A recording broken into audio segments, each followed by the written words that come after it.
ትምህርቱን እንቀጥላለን ማለት ነው መጽሐፍ ቅዱስ ያዝን ምዕራፍ 6 ከቁጥር 9 እስከ ቁጥር 17 በጌታ በኢየሱስ ስም አነባለሁ አምስተኛውን ማህተም በፈታ ጊዜ ስለ እግዚአብሔር ቃልና ስለ ተጠበቁት ምስክርነት የታረዱትን ሰዎች ነፍሶች በመሰዊያው በታች አየው እነርሱም በታላቅ ድምጽ ሁሉን የምትገዛ ቅዱስና እውነተኛ ጌታ ሆይ እስከመቼ አትፈርድም እስከመቼስ ደማችንን በመድር በሚኖሩት ላይ አትበቀልም አሉ ከዚያም ለያንዳንዳቸው ነጭ ልብስ ተሰጣቸው ወደፊት እንደነርሱ የሚገደሉ የአገልጋይ ባልንጀሮቻቸውና ወንድሞቻቸው ቁጥር እስኪሞላ ድረስ ጥቂት ጊዜ እንዲታገሱ ተነገራቸው ስድስተኛውን ማህተም ሲፈታ ተመለከትኩ ታላቅ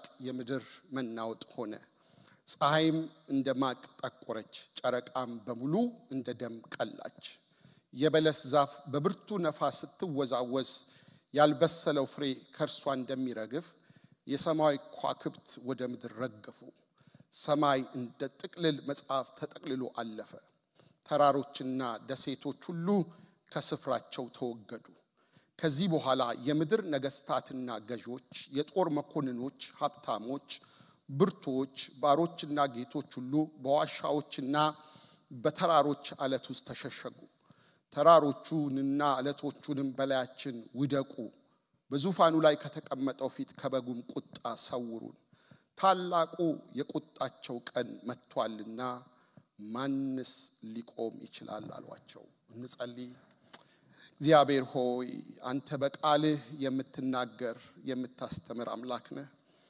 ዛሬም ደግሞ በዚህ ስፍራ ክቡር በሆነው በዚህ ዘላለማዊ ቃል እንድትናገረን እንለምንሃለን ቃሉን ላከ ፈወሳቸው ከመከራቸውም አዳናቸው እንደሚል በዚህ ቃል እንድታድነን እንድትፈውሰን ለምጽአትህ ደግሞ መዘጋጀት እንዲሆንልን የቃልህ አብርሆት ወደኛ እንዲመጣ እንለምንሃለን ሁሉን ለክብር አሳልፈን ሰጠን በጌታ በኢየሱስ ክርስቶስ ስም አሜን ጌታ ይባርካችሁ ተቀመጡ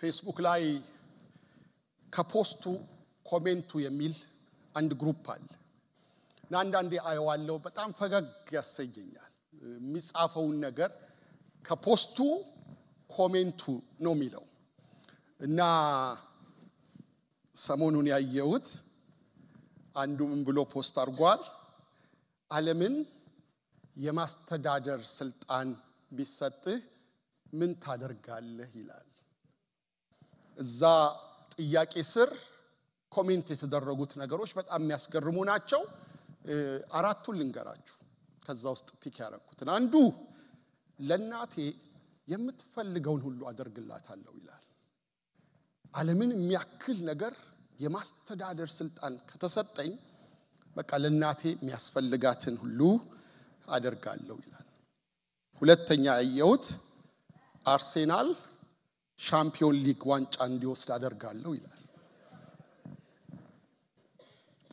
ሶስተኛ በግ 100 ብር ጤፍ 20 ብር እንዲገባ አደርጋለሁ ይላል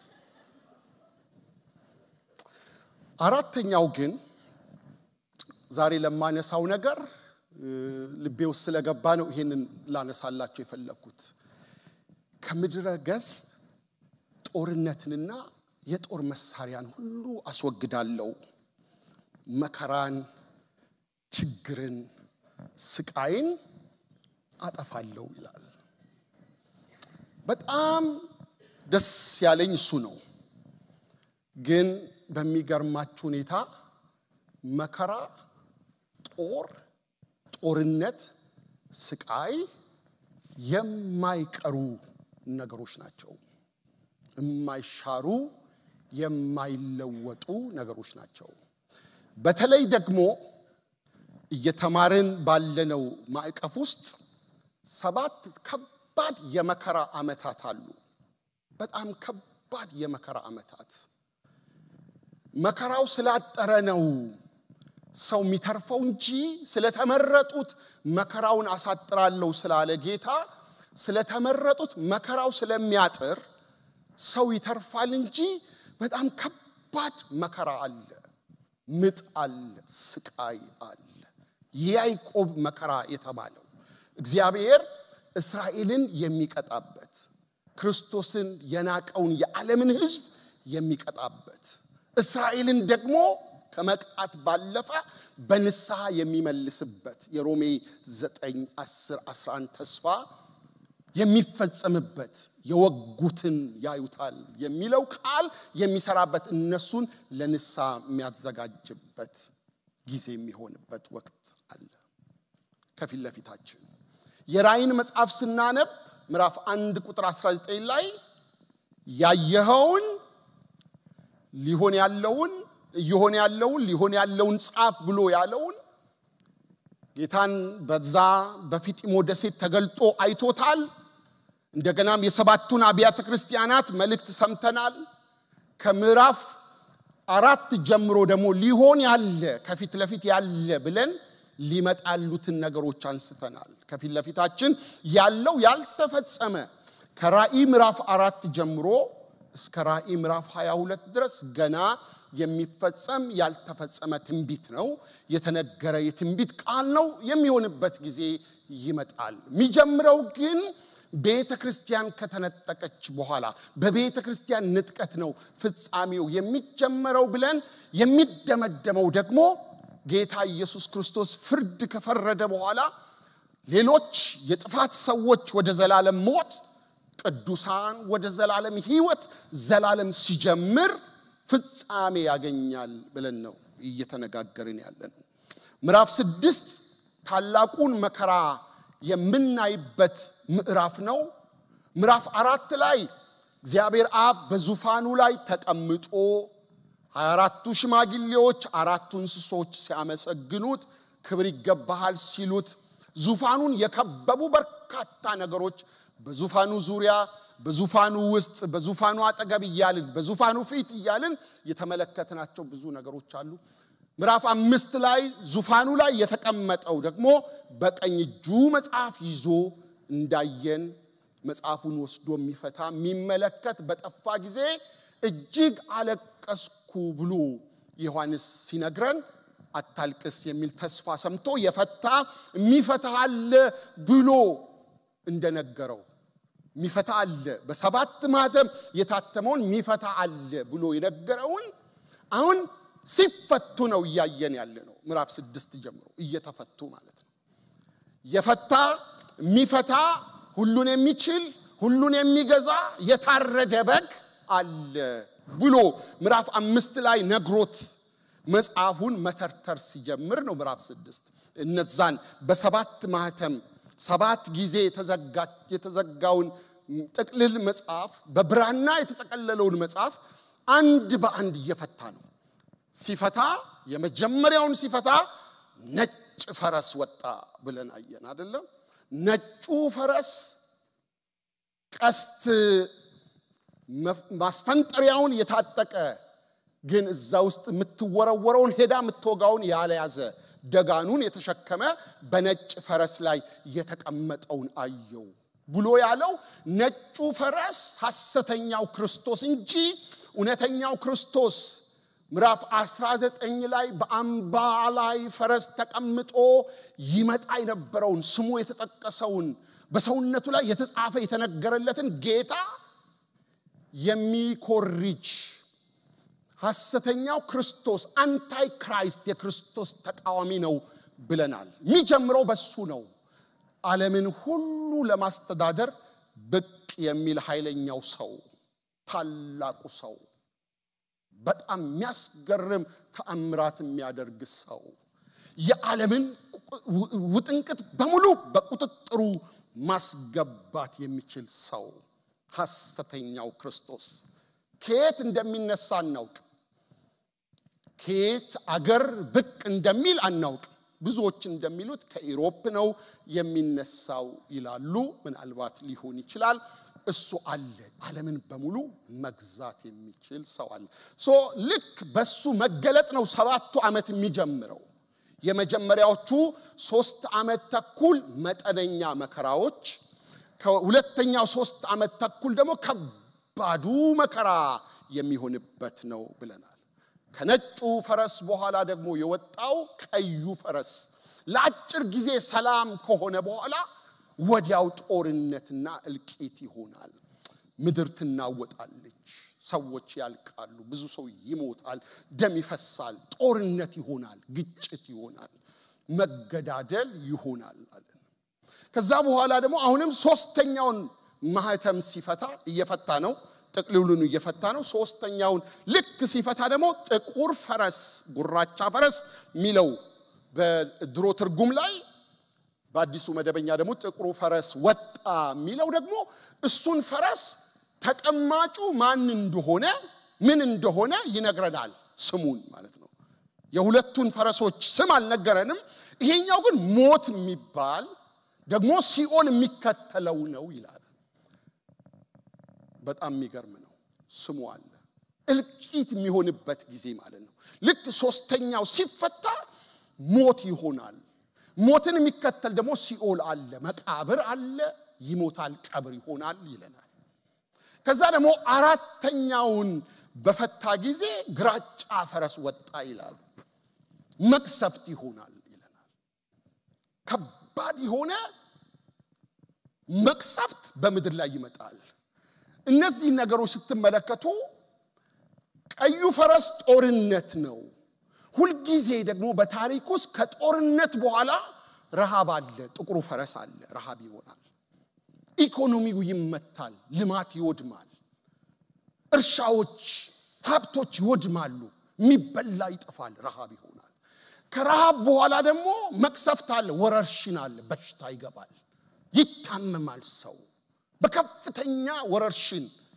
ውስጥ ይገባል እልቂት ይሆናል ሞት ይሆናል እንደሱ ያለ ነው ራእይ የሚነግረን ግን ለናንተ መልካም ዜና አለኝ ብያችሁ ነው የጨረስነው ባለፈው ጊዜ ቤተክርስቲያን ተነጥቃለች በእንደዚህ አይነት አሰቃቂና ከባድ መከራ ውስጥ ሙሽራውን አካሉን ጌታ ወደ ሰማይ ወስዷታል ነገር ግን በዛ ከባድ የመከራ ጊዜ ውስጥ ወደ ክርስቶስ ዞር የሚሉ አሉ ንስሐ የሚገቡ አሉ ጌታን የሚቀበሉ አሉ እስራኤልም ደግሞ ትድናለች የሚድኑ አሉ ምዕራፍ 7 ላይ 144,000 ብሎ የሚላቸው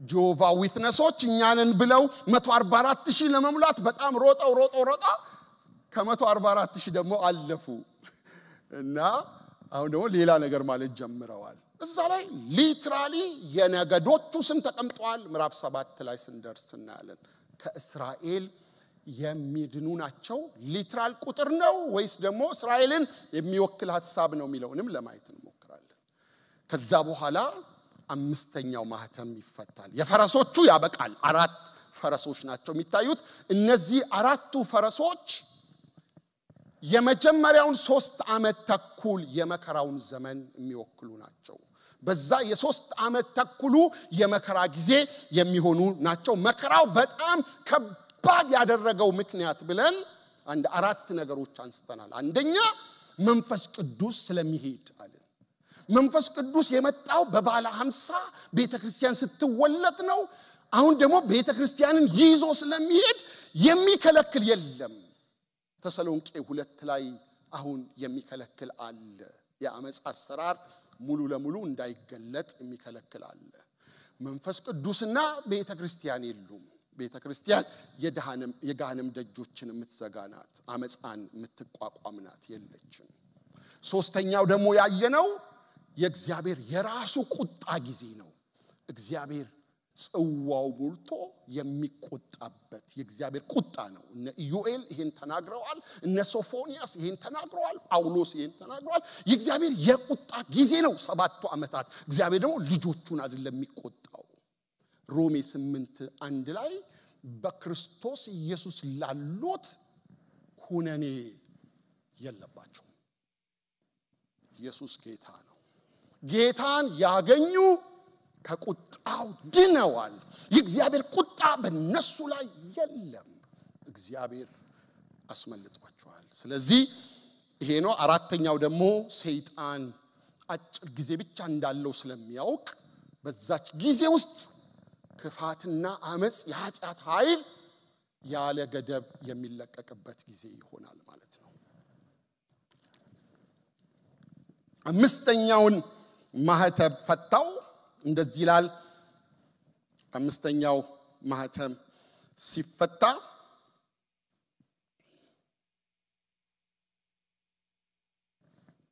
ቁጥር 9 እስከ 11 ምዕራፍ 6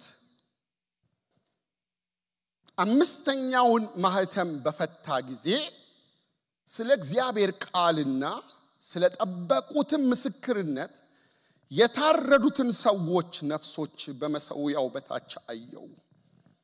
እነርሱም በታላቅ ድምጽ ሁሉን የምትገዛ ቅዱስና እውነተኛ ጌታ ሆይ እስከ መቼ አትፈርድም?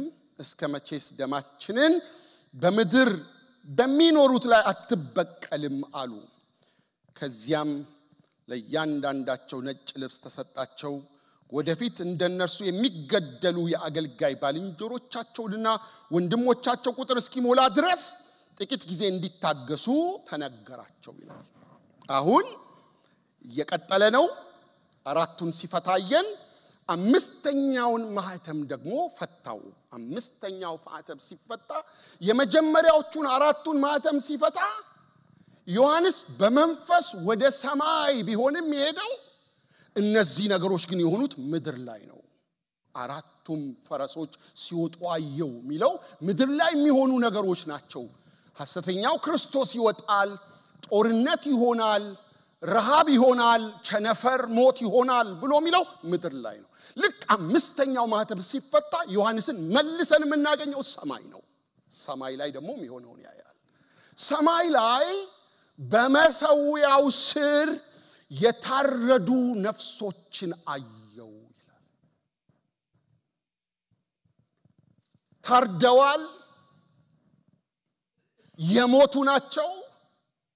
አየው የሚለው ደግሞ ነፍሳቸውን ነው።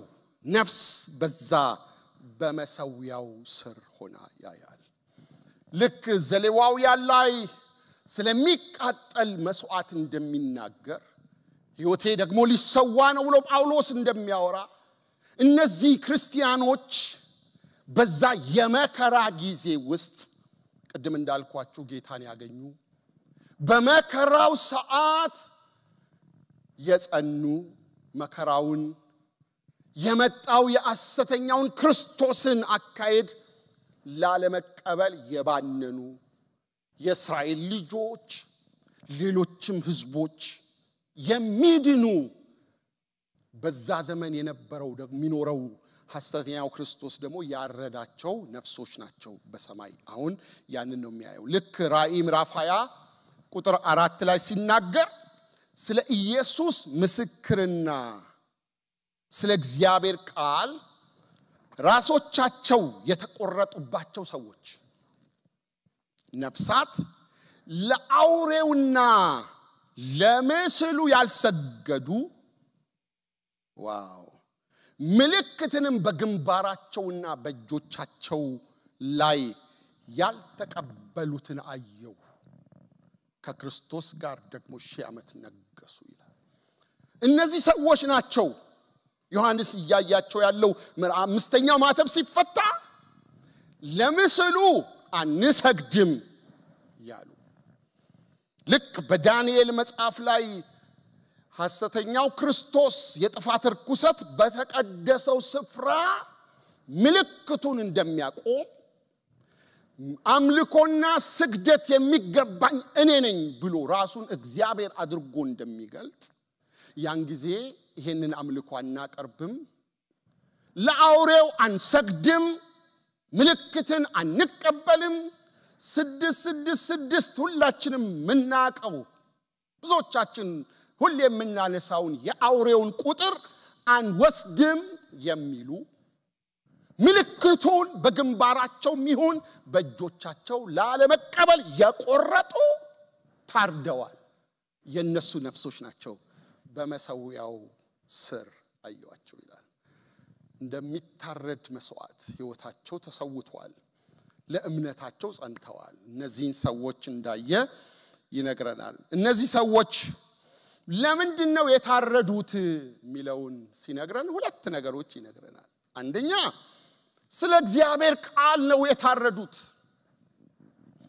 የእግዚአብሔርን ቃል እያወጁ የእግዚአብሔርን ቃል እየተናገሩ እግዚአብሔር በቃሉ ያለው ይሄንን ነው ያሉ ስለነበረ ስለ እግዚአብሔር ቃል እንደገናም ስለ ምስክርነታቸው ሁለተኛው ስለ ጠበቁት ምስክርነት በክርስቶስ ያገኙትን ያ በዛ መከራ ውስጥ ጌታ ወደ ሕይወታቸው መጥቶ የለወጣቸውን ጌታ እሱን አክብረው ለማለፍ ስለቆረጡ ስለ ምስክርነታቸው ቃል ነው እነዚህ ሰዎች የጸኑት ይለናል ስለ ጴርጋሞን ቤተክርስቲያን ነው አይደለ ምዕራፍ 2 ቁጥር 13 አካባቢ ያየነው የሰይጣን ዙፋን ባለበት የምትኖረውን አውቃለሁ ብሎት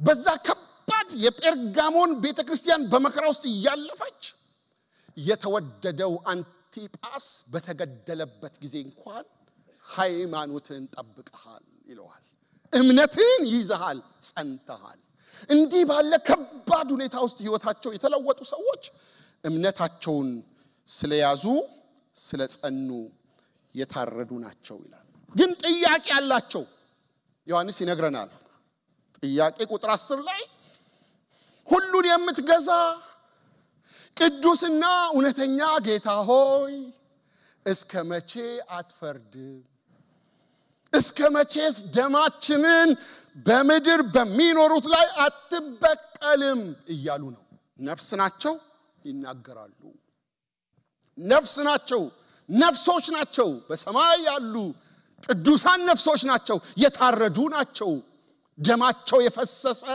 መስዋዕት የከፈሉ በእምነታቸው የጸኑ ናቸው እነዚህ ሰዎች ግን ጥያቄ አላቸው ለምን አትፈርድም ይላል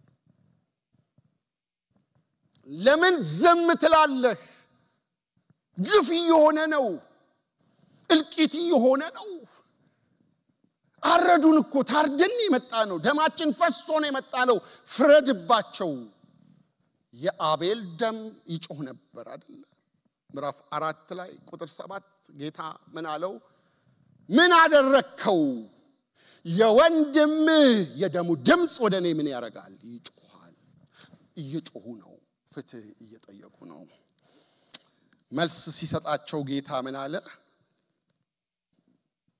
በጣም የሚገርም ነው ቁጥር 11 ላይ ይሄኛው ትርጉም በጣም ደስ ይላል ከዚያም ለያንዳንዳቸው ነጭ ልብስ ተሰጣቸው ይልና ወደፊት እንደነርሱ የሚገደሉ የአገልጋይ ባልንጀሮቻቸውና ወንድሞቻቸው ቁጥር እስኪሞላ ድረስ ጥቂት ጊዜ እንዲታገሱ ተነገራቸው ይላል ጌታ ሆይ አትበቀልም ወይ አትቆጣም ወይ አሉ ጊዜ ሰጣቸው ፍርዱ አለ አይቀርም ግን ታገሱ ሌሎች የሚታረዱ አሉ የመከራው ጊዜ አላለቀም ሌላ ደግሞ የመከራ ጥቂት አመታት አሉ በዛ የመከራ ጊዜ ደግሞ የናንተ ባልንጀሮች የናንተ ወንድሞች እንደናንተ የሚሆኑ የሚታረዱ አሉ ወገኖቼ ያ ዘመን በጣም ከባድ ዘመን ነው ያ ዘመን በጣም አስጨናቂ ዘመን ነው ግን በእንደዚህ አይነት የመስዋዕትነት ህይወት ውስጥ የሚያልፉ ሰዎች ብድራታቸው ትልቅ ነው በዛ ከባድ ሁኔታ ውስጥ ወገኖቼ በኋላ ነሳላችኋለሁ በጣም ከባድ የሰው ቃል ሊገልጠው የማይችለው ከባድ የመከራ ጊዜ ውስጥ መጽናት የደርግ ዘመን የመከራ ዘመን ነበር አሁን በዓለም በጣም ስደት ያለባቸው አገሮች አሉ አንደኛ ደቡብ ሰሜን ኮሪያ ናት አረብ አገሮች በዓለም 6ኛ ኤርትራ ነች አማኞችን በመግደል በማሳደድ አሉ በዓለም እንደዚህ የታወቁ መከራ የሚያዩ ሚሞቱ የሚገደሉ ወንድሞቻችን እህቶቻችን አሉ ዛሬም ግን በዚህ ዘመን ከሚሆነው ጋራ በጭራሽ ሚስተካከል አይደለም ሚነጻጸር አይደለም እነዚህ ሰዎች ለልጆቻቸው ወተት መግዛት የማይችሉበት ጊዜ ማለት ነው ምልክቱን ያልወሰዱ በግንባራቸው ወይም ደግሞ በእጃቸው የ666ን ቁጥር ያልተቀበሉ መኖር አይችሉም አይዲ አይኖራቸውም ስራ አይኖራቸውም ምንም ማድረግ አይችሉም ቀለብ መግዛት አይችሉም ዝም ብሎ እንዳይመስላችሁ መከራው ከሲስተም ውጪ ናቸው በምንም አይነት መንገድ መንቀሳቀስ ነዳጅ መሙላት አይችሉም መኪና መንዳት አይችሉም ስራ ቦታ መሄድ አይችሉም ሲስተሙን የሚገዛ የረቀቀ ቴክኖሎጂ ይመጣል እንደፈለጉ መሆን የማይችሉበት አጣብቂኝ ውስጥ ይገባሉ እናት ልጇ ያለቀሰ ለልጇ ወተት መስጠትና መግዛት የማትችልበት ዳይፐር ገዝታ መቀየር የማትችልበት ከባድ ሁኔታ ውስጥ ከክርስቶስ ጋር ለመኖር የሚጨክኑ ማለት ነው ያቺ አፍሪካዊት ሴት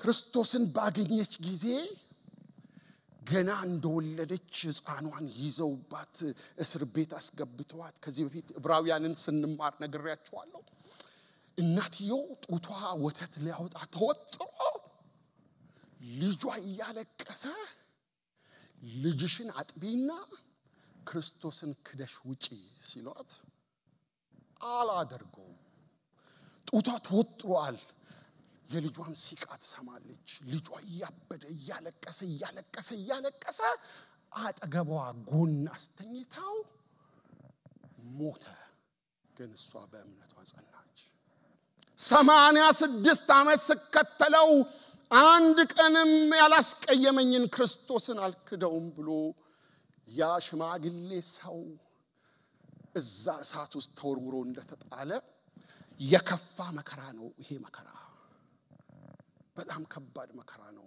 የነዚህ ሰዎች ነፍሶች ናቸው ሰማይ ሄደው ግፍ እኮ ተደረገብን መውጣት መግባት አቃተን መግዛት መሸጥ አቃተን ንብረታችን ተወሰደ ሱቃችን ተዘጋ ቢዝነሳችን ተወሰደ መሸጥ አልቻልንም መግዛት አልቻልንም መብላት አልቻልንም መጠጣት አልቻልንም ታረድን ለምን አትፈርድም ይፈርዳል እግዚአብሔር ጽዋው የሞላ ነው ሐሰተኛው ክርስቶስ ዋናው ዲያብሎስ ተከታዮቹን ሁሉ ሰብስቦ በአንድ የጥልቁ የእሳት ባህር ውስጥ ለዘላለም ሚጥላቸው ጊዜ እየመጣ ነው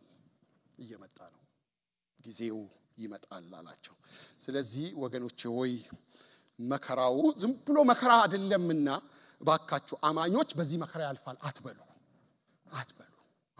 ግዴላችሁ መከራው ስብሎ አሁን ያለፍንበት የስደቱን ያለፍንበትን የመከራ ዘመን አይነት ነው ብላችሁ እንዳታስቡ ቀንና ሌሊት ይጠፋል ብርሃንና ጨለማ ይቆማል ስድስተኛው ማህተም ሲፈታም ቢሆነው እሱ ነው እየጨመረ ነው መከራው ኢንቴንስ እየሆነ ነው ሄደው እየከፋ ነው ሄደው ከባድ የመከራ ጊዜ ነው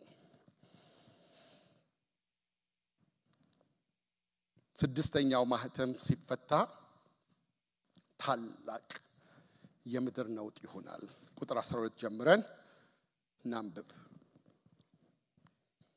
ስድስተኛውን ማህተም ሲፈታ ተመለከትኩ ታላቅ የምድር መናወጥ ሆነ ፀሐይ እንደማቅ ጠቆረች ጨረቃም በሙሉ እንደ ደም ቀላች የበለስ ዛፍ በብርቱ ነፋስ ስትወዛወዝ ያልበሰለው ፍሬ ከርሷ እንደሚረግፍ የሰማይ ከዋክብት ወደ ምድር ረገፉ ሰማይ እንደ ጥቅልል መጽሐፍ ተጠቅልሎ አለፈ ተራሮችና ደሴቶችም ሁሉ ከስፍራቸው ተወገዱ ከዚህ በኋላ የምድር ነገስታትና ገዢዎች የጦር መኮንኖች ሀብታሞች ብርቱዎች ባሮች ጌቶች ሁሉ በዋሻዎችና በተራሮች አለት ውስጥ ተሸሸጉ ተራሮቹን አለቶቹንም በላያችን ውደቁ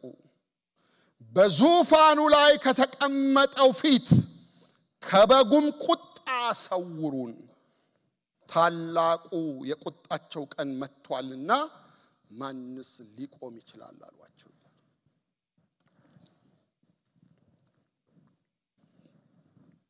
ስድስተኛው ማህተም ሲፈታው ተቀብሎ ሲፈታው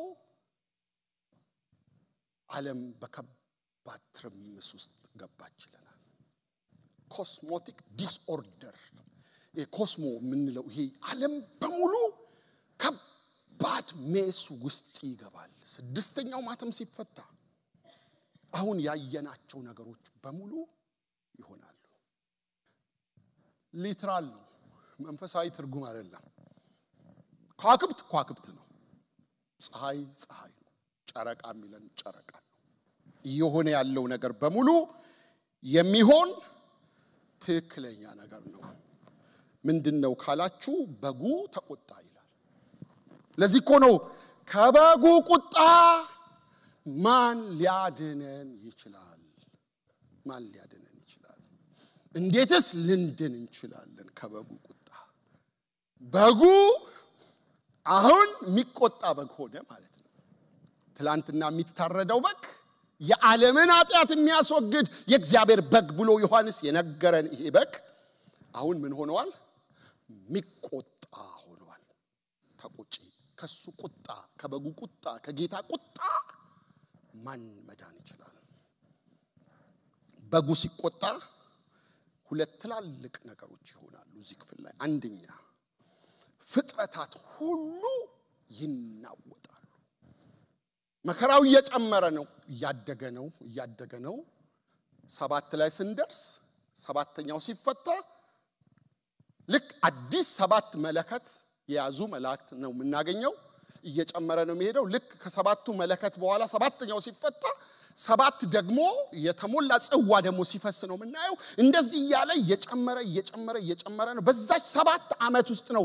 እነዚህ ነገሮች ሁሉ የሚኖሩት እስከ ምዕራፍ 18 የምናገኘው ይሄንን ታሪክ ነው በቃ መከራ ነው የምናገኘው ስቃይ ነው የምናገኘው አሁን ፍጥረት እየተራማመሰ ነው ፍጥረት ምን አይነት ፍጥረት ካላችሁ አንደኛ ምድር ተናወጠች ይላል ምድር ምን ሆነች እስቲ ተናወጠች በሉ ምድር ስትናወጥ ከተሞች ይፈርሳሉ አሁን በቅርብ ኤዥያ ውስጥ አይደለ ከባድ የምድር መንቀጥቀጥ ሆኖ ትላልቅ ህንጻዎች የረገፉት ሼክ ያረጉት ልክ ምድር መናወጥ ስትጀምር ከተማዎች ይፈርሳሉ የህዝብ እልቂት ይሆናል ከባድ የባህር መናወጥ ይሆናል ሱናሚ ይነሳል መርከቦች ስፍራቸውን ይለቃሉ አደጋ በአደጋ ይሆናል ነገሮች በሙሉ መተረማመስ ውስጥ ይገባሉ ይሆናል የምድር መናወጥ ሆነ ፀሐይ እንደ ደም ቀላች ጨረቃም ደግሞ እንደ ደም ሆነ ይችላል ፀሐይ እንደ ማቅ ጠቆረች ጨረቃ ደግሞ እንደ ደም ቀላች ይላል ምንድነው የሆነው ካላችሁ ቀንና ሌሊት ይቆማል ይለወጣል ልክ በግብጽ አገር እግዚአብሔር በእስራኤላውያን ሰፈር ብርሃን አድርጎ በግብጻውያን 3 ቀን 72 ሰዓታት ሙሉ ጨለማ ማይነጋ ማይመሽ መከራ ውስጥ እንደጨመራቸው ዓለም በሱ መከራ ውስጥ ትወጣለች ፀሐይ ብርሃን መስጠት ታቆማለች ትጠቁራለች መከራው ኢንቴንስ ነው ጨረቃ ደም ትሆናለች መኖር የማይቻልበት ሁኔታ ውስጥ ይገባል ከዋክብት ከሰማይ ላይ ይወድቃሉ ልክ የበለስ ፍሬ እንደሚረግፍ ይረግፋሉ። ፓስተር ተስፋወርቅነህ ሲናገር ምን አለ? በጣም አየሩ ላይ ብዙ ሳተላይቶች አሉ አለ። አሜሪካ፣ ቻይና፣ ኢትዮጵያም 2 ሳተላይት ልካለች መሰለኝ። አየሩ ላይ የተቀመጡ ሰው ያስቀመጣቸው እግዚአብሔር ራሱ የሰራቸው በሙሉ ይረግፋሉ፣ ወደ ምድር ይጣላሉ። ምጥ ይሆናል፣ ከባድ ይሆናል። ሰማይ እንደ ጥቅልል መጽሐፍ ተጠቅልሎ ያልፋል ይላል። ሰማይ ይሄኛው ሰማይ የምናየው ይሄንን ሰማይ ማለት ነው። የእግዚአብሔር መኖሪያ የሆነውን ሰማይ ሳይሆን እኛ የምናየው ይሄ አጠገባችን ያለው ሰማይ ይጠቀለላል። ምን አይነት ሜስ ነው የሚሆነው? ምን አይነት ከባድ መከራ ነው የሚሆነው? ክርስቶስ ለሌላቸው፣ ጌታን ለማያውቁ፣ ዳግም ልደት ላላገኙ፣ ከጌታ ጋር ላልተጣበቁ ይሄ ነው የሚሆንባቸው። ይሄ ነው የሚሆንባቸው። የእግዚአብሔር ትዕግስት ያልቃል፣ እግዚአብሔር ጽዋው ይሞላል። ይሄ የእግዚአብሔር ጽዋ ሞልቶ እግዚአብሔር እየተቆጣ በጉ ተቆጣ እንዲህ የሚል ቃል መጽሐፍ ቅዱስ ውስጥ ያለው ራእይ ላይ ነው። በግ እኮ አይቆጣም። የበግ ባህሪ ቁጣ አይደለም። በግ አይቆጣም። ግን አሁን በጉ ምን አለ? ተቆጣ። ተቆጥቶ ዓለምን እያናወጠ ነው። ዓለም በትልቅ ነውጥ ውስጥ ገባች። ተራሮች ከስፍራቸው ተወገዱ። ደሴቶች ስፍራቸውን ለቀቁ። በጣም ከባድ ጊዜ ሆነ ማለት ነው። ሁለተኛው በጉ ሲቆጣ ፍጥረታት ብቻ ሳይሆን የሚናወጠው ይሄ ግዑዙ ዓለም ፀሐይ፣ ጨረቃ፣ ኮከብ፣ ተራራ፣ ደሴት ብቻ ሳይሆን ነገስታቶች ይናወጣሉ። ቅድም አምልኮ መሪዎች ሲዘምሩ የአዜብን መዝሙር ይመስለኛል ስለ ነገስታቶች፣ ስለ ኃያላን፣ ስለ ጠቢባን፣ ስለ መኳንንቶች አነሱ። እሱ ትልቅ ነው አሉ። እነሱ ባዶ ናቸው፣ እምንት ናቸው። የበጉ ቁጣ ጊዜ ከቁጥር 15 ጀምሮ ካያችሁ እነዚህ በሙሉ ነገስታት በሉ ኃያላን በሉ ዝርዝራቸውን ላሳያችሁ። አንደኛ ነገስታት ይናወጣሉ። ነገስታት። ሁለተኛ ገዢዎች ይናወጣሉ። እዚሁ ክፍል ውስጥ ነው ያለው ከ15 እስከ 17 ላይ። ሶስተኛ የጦር መኮንኖች ይናወጣሉ። አራተኛ ሀብታሞች ይናወጣሉ። የት ይገባሉ? የት ይሰወራሉ? ወዴት መግባት ይችላሉ? ያውን የዓለም አንደኛው ባለሀብት ስሙ ማን ነበር? ዶጅ የሚባለው የሚመራው ሰውዬ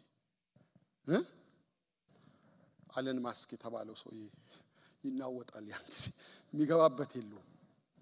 የፈለገ ቴክኖሎጂ ቢኖረው ይናወጣል። በቃ ይፈርሳል። ሲስተሙ ይፈርሳል። ሲስተሙ ይናጋል። ሀብታሞች ይናወጣሉ። ብርቶች ይናወጣሉ። ባሮችም ይናወጣሉ። ጌቶችም ይናወጣሉ። በዋሻዎችና በተራራዎች ላይ ሄደው ውደቁብን እያሉ ይናገራሉ። ኤርምያስ 10:10 ላይ ሲናገር እግዚአብሔር ግን እውነተኛ አምላክ ነው፣ እርሱም ሕያው አምላክና የዘላለም ንጉስ ነው ይላል። ሃሌሉያ! ክብር ለኢየሱስ ይሁን። አጠገባችሁ ያለውን ሰው ነካ አርጉትና አምላክ የዘላለም ንጉስ ነው በሉት። ኢየሱስ ጌታ ነው።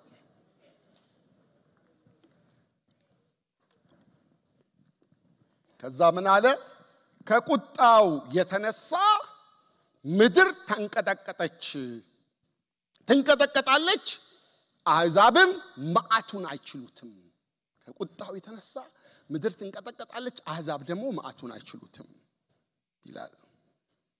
ነገስታቶቹ ጥያቄ ሲጠይቁ እንደዚህ ያሉ፣ ተራሮችና አለቶች በላያችን ውደቁ፣ በዙፋኑ ላይ ከተቀመጠው ፊት ከበጉም ቁጣ ሰውሩን፣ ታላቁ የቁጣቸው ቀን መጥቷልና ማንስ ሊቆም ይችላል አሉ ይላል።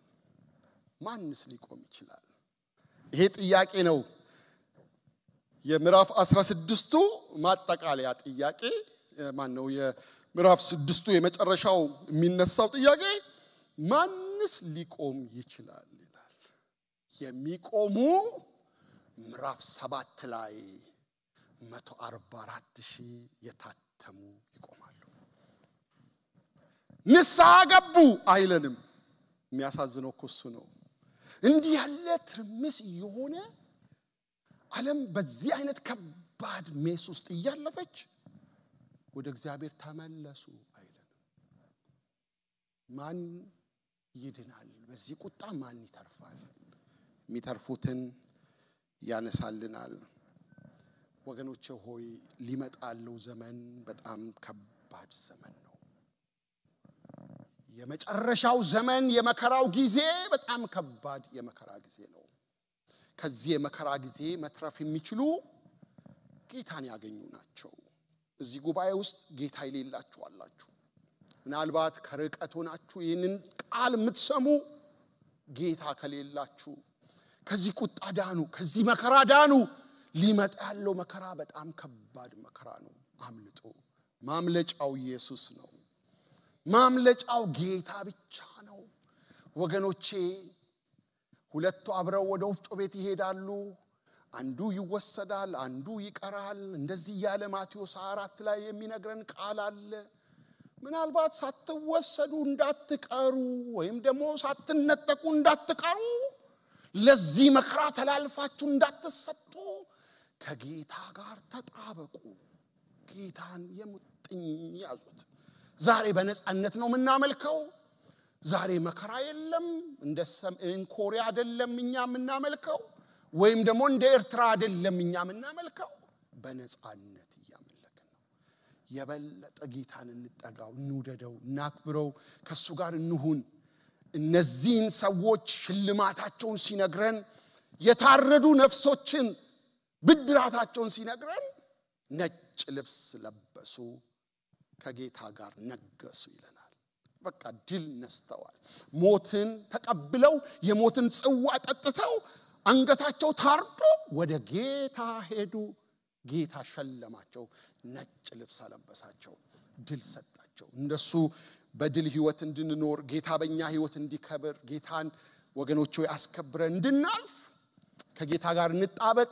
ሌሎች ደግሞ ዘመዶች አሉን፣ ጌታ የሌላቸው ቤተሰቦች አሉን።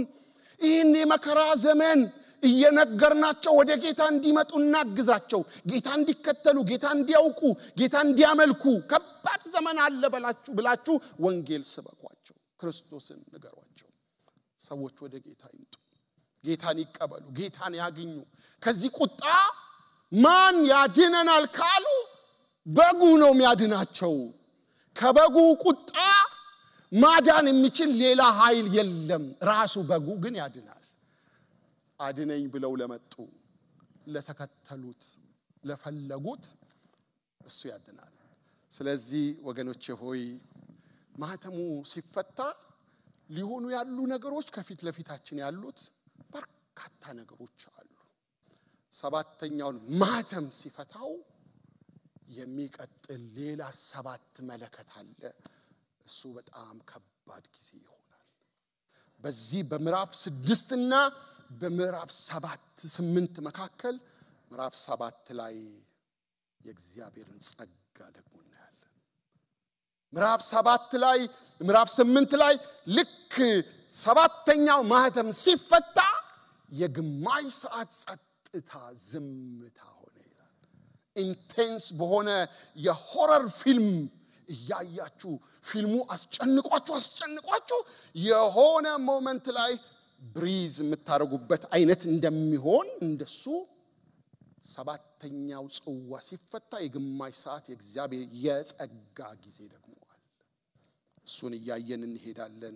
ከዚህ የበጉ ቁጣ ያልዳኑ እንዲድኑ ወንጌልን ሁላችንም እንመስክር። ጸልየን እንጨርሳለን። ጌታን መቀበል ፈልጋለሁ፣ እናንተ የምታመልኩትን ጌታ እኔ ማምለክ ፈልጋለሁ የሚል ሰው ካለ ምናልባት ይሄን እድል ብሰጥ ደስ ይለኛል። እዚህ ጉባኤ ውስጥ አዳዲስ ሰዎች አላችሁ፣ ጌታን መቀበል የምትፈልጉ ምልክት ስጡኝና ለእናንተ በጸልይ ደስ ይለኛል። ጌታን መከተል ፈልጋለሁ፣ ሕይወቴን ለጌታ ሰጣለሁ እስከ ዛሬ ድረስ አልወሰንኩም ምትሉ አላችሁ እጃችሁን ከፍ አድርጉና አሳዩኝ ካላችሁ አዳዲስ ሰዎች ጌታንም አታውቁ ሰዎች አላችሁ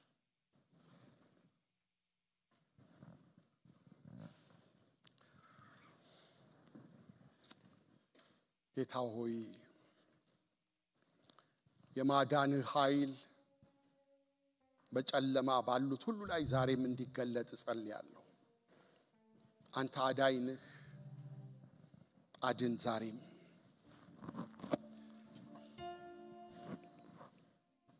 ከዚህ ቁጣ የሚተርፉትን አትርፋቸው አድናቸው ይሄን ከባድ የመከራ ጊዜ ሰምተን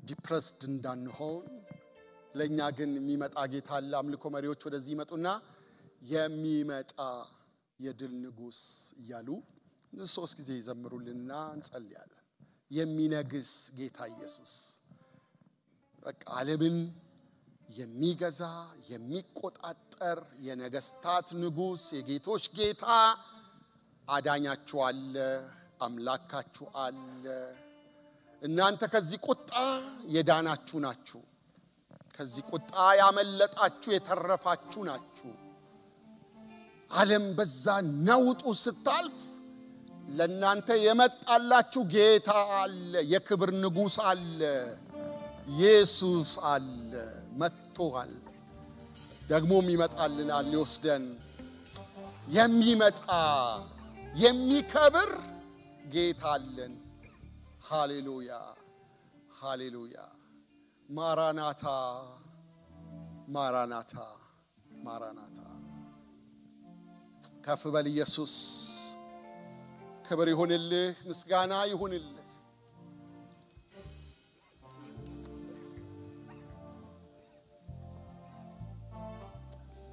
ማዴቫሎ ራባሳ ፕራላዲ አላቦሳ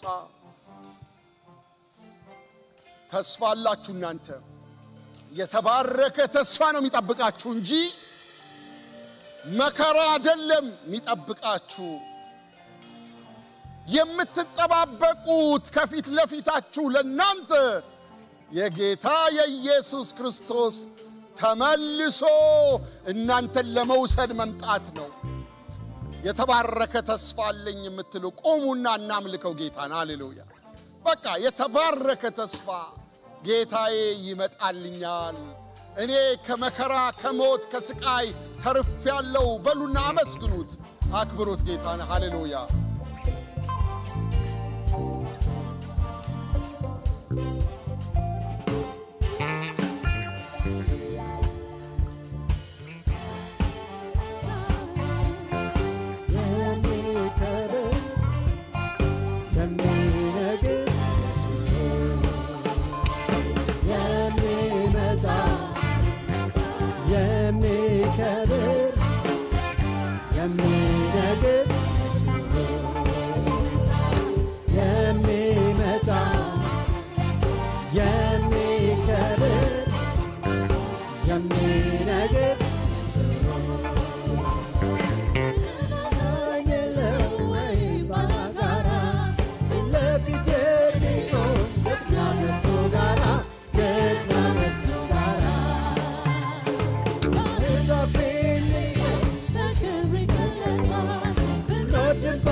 Been working by working, yes.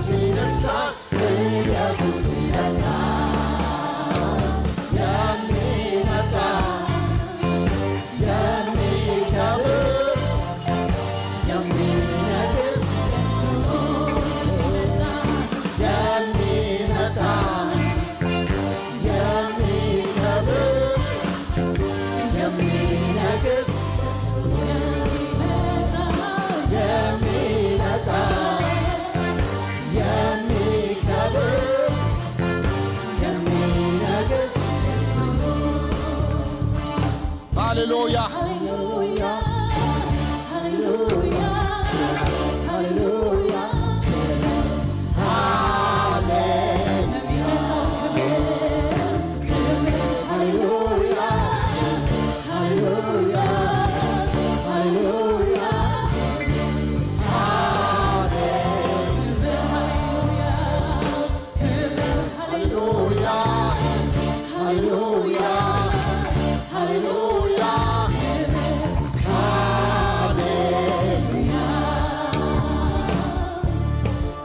ሃሌሉያ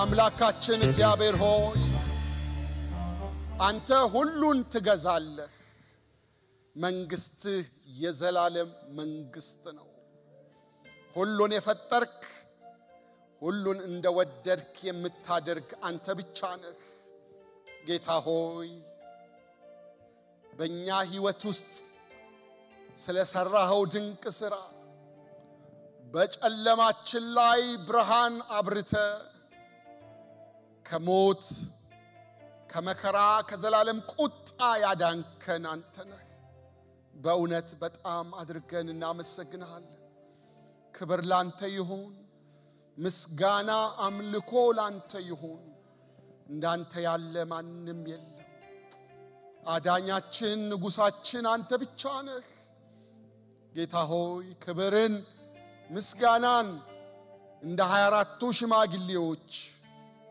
እንደ 4ቱ እንስሶች እንደ እልፍ አላፋት መላእክቶች ላንተ እየሰገድን ክብርን እናመጣለን ክብር ክብር ክብር ክብር ክብር ይሁንልህ ክብር ይሁንልህ ክብር ክብር ክብር ክብር ክብር ክብር ይሁንልህ ሃሌሉያ ሃሌሉያ ሃሌሉያ ለወደደን ከኃጢአታችን በደሙ ላጠበን ለመንግስቱ ካህናት ላደረገን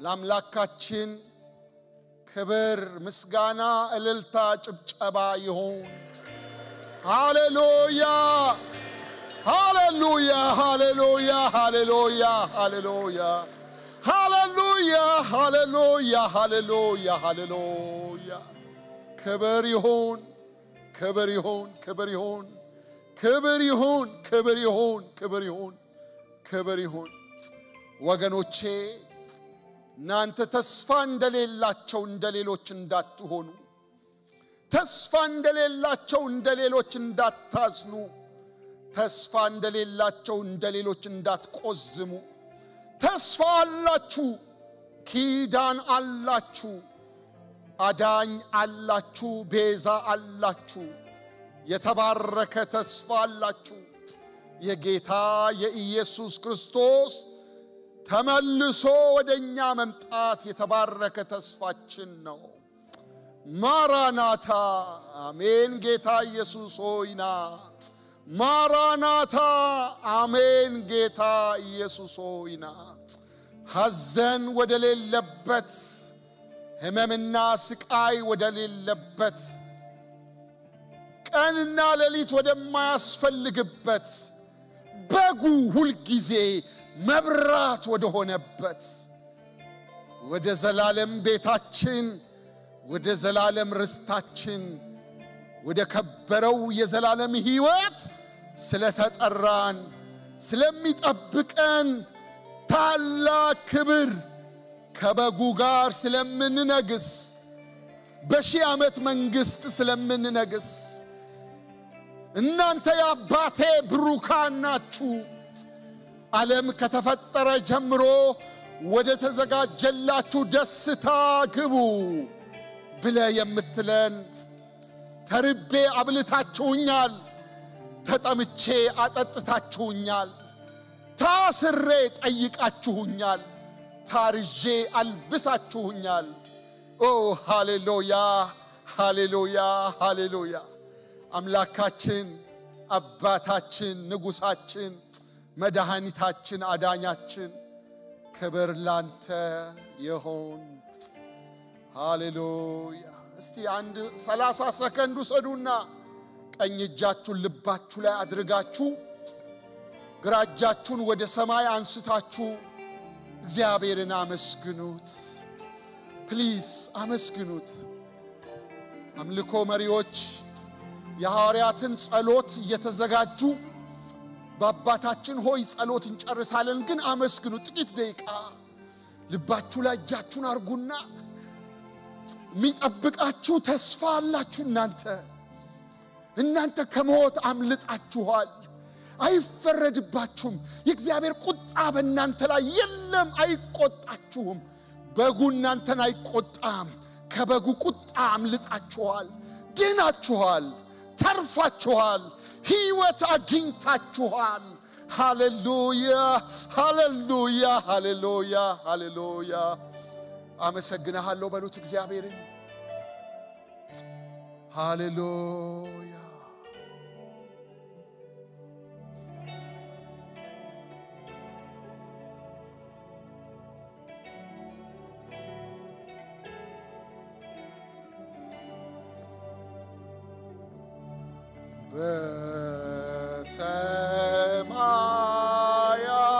በሰማያት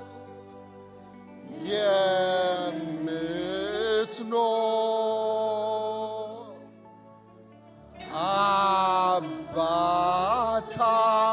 አባታችን ሆይ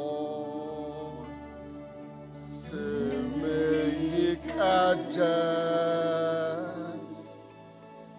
መንግሥትህ ትምጣ ፈቃድህ በሰማይ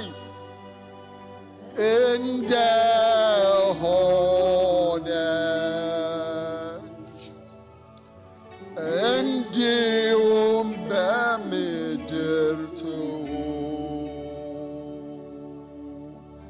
የዕለት እንጀራችንን ዛሬ ስጠን እኛም የበደሉንን ይቅር እንደምንል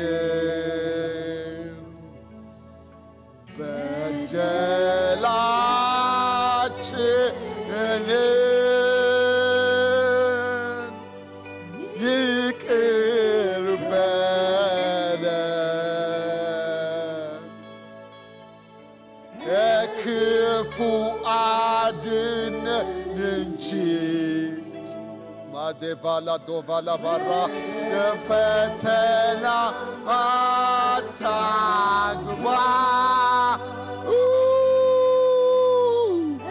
መንግሥት ያንተ ናትና ኃይልም አሜን አሜን ዘላለም እስቲ ከፍ አድርጋችሁ በእልልታ በጭብጨባ ለእግዚአብሔር ሃሌሉያ ሃሌሉያ ሃሌሉያ ሃሌሉያ ሃሌሉያ እግዚአብሔር ይባርካችሁ እግዚአብሔር ይጠብቃችሁ እግዚአብሔር ፊቱን ያብራላችሁ ሰላሙን ይስጣችሁ የእግዚአብሔር አብ ፍቅር የልጁም የኢየሱስ ክርስቶስ ጸጋ የመንፈስ ቅዱስ ኅብረት ከሁላችንም ጋር ይሁን አሜን አሜን አሜን አሜን ጌታ ይባርካችሁ። በሰላም ሂዱ።